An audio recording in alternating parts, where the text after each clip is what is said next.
And your estimate would then indicate, okay, this is how long, this is how much resources required to cover that. And management would say, first condition, fine. However much time you need, however much money you need, we need those risks mitigated, do it. Okay? It could happen. Maybe it doesn't happen all the time everywhere, but it can happen sometimes in some places. Now, another thing that you sometimes see is, well, cover the test basis as completely as you can, provided you can get done by this date. You can get more resource. There's more money available to you if you need it. But there's not time as an option. You can't sort the schedule. Okay, so you're constrained the schedule. Okay, and you can deal with that. Now, the third workable assumption or expectation is there are fixed constraints in schedule and resource costs. So there's a date by which the testing work must be done. There's a limit to how much money is going to be spent. You have to be done within those constraints. So do as much as you can in terms of coverage within those constraints. So notice that in the second and third instances there, what we're going to be doing is some amount of reducing the test basis as we go through the estimation process to try to fit within the constraints. We're basically going to be cutting down on our coverage, either the depth of coverage or the breadth of coverage or both, to try to fit that in. But workable. The last one, the breaking the iron triangle, this is basically where the expectation is this assumption that we can arbitrarily set the schedule, the budget, the number of features to be delivered, and the quality. That these things don't interact. So I want all of the features. I only want to spend this amount of money. I want them done on this date, and by the way, they have to be perfect. Right? And that's not a realistic assumption. That's not something that's possible. So if you run into that expectation, it's not really so much an estimation problem. It's more of an education problem that you have to explain to people, look, we can't achieve arbitrary quality targets if we're constrained in these other three areas.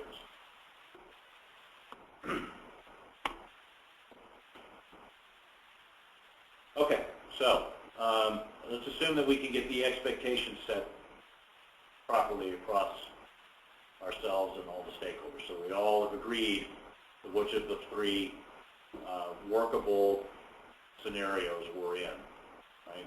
Unlimited schedule and budget, limited schedule but basically unlimited budget, or limited schedule and budget. And those are going to be one of those three things. Okay, so from there we can start putting together a work breakdown structure or a Gantt chart using a tool like, say, Microsoft Project or something like that. So in a work breakdown structure, you have major stages of a project. In this case, it's the testing sub-project. And then activities within each of those stages, and then tasks within those activities, right? Now, in order to come up with this task list in the work breakdown structure, what I would typically want to do is a combination of what I call thinking forward and thinking backward. So the thinking forward is you've probably been through a number of projects before, so you know what happens. So if you're in a planning stage, then you can just think about, okay, well, first we do this, and then we do this, and then we do this, and then we do this, right? And what you're basically doing there is saying this project is going to be like previous projects, and so I'm going to come up with the tasks based on what we've done on previous projects.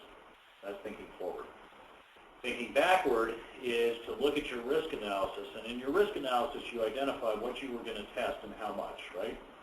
So you can say, all right, now I know what test suites I need, because it's, based on the critical risks I identified. So it's functional test suite, performance test suite, error handling test suite, reliability, security, right? And the greater the extent of testing, the more the effort in the execution period. So we're starting with test execution and saying, hey, this is what we need to do during test execution. And then we start working backward to say, let's say with performance. Okay? Create a performance test suite. All right, so there's test development work that we need to do to develop a performance test suite. How long is that going to take? What's involved with that? Do we need a performance testing environment? So then there are test environment acquisition and configuration tasks that are associated with that.